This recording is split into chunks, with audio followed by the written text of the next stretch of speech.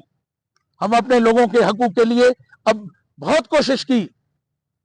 کہ پرامن طریقے سے ہم اپنی جدوجہد کریں، مگر اس کا نتیجہ نکل نہیں رہا ہے. ہم کو ڈرایا جا رہا ہے، ہمارے مخالفین کو، قاتلوں کو اربوں روپے کے فنڈز دیے جا رہے ہیں.